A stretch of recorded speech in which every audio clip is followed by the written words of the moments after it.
Azvinomira mushe zvonzi Chivhayo must be arrested for running a parallel government outside the legitimate authority of the state. Nzanapinda mashoko ari kuda panguva ine maletters ari kusirculata pasocial media atiri kuona kuti these are invoices akazara a huge sums of money and panguva ino akanyorwa kunzi they are coming from the billionaire Wikino Chivhayo achienda aiwa kune vakuru vakuru vakaita sanakupa muchimburi vana ZNA officers, ZNA bosses, vakuru vemapurisa and the likes.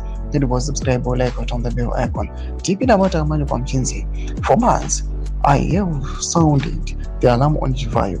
We intercepted messages and videos showing 1.2 million in cash, money meant for parliament, administers Muchunguri, with his brother Joaquim review the plan to remove all veterans from the army. CIO once kept 3 passes. Panguva ine panopostwa these pictures amuri kuona and these invoices amuri kuona kuti ane huge sums of money. Atiri kuona mamwe ari kuti director kuna vana anopa muchinguri, mamwe atiri kuona kuti ari ku director kuna Stephen Mutamba and the likes. There are various individuals vatiri kuona kuti they are being given this money $200,000 US. Achinzi they are coming from the billionaire Wikino Chivhayo. And developments are kunzi all these constitutional processes and everything which is happening. Tukona kuti zvine mari behind.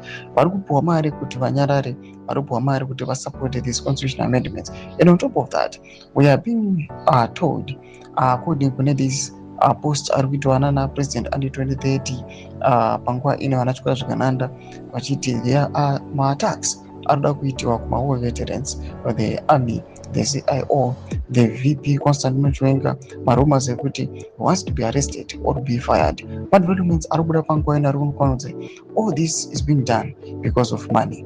In the comment section medu nzofunga imo kuti pamusoro pe these developments. In the comment section medu subscribe or like or on the bell icon.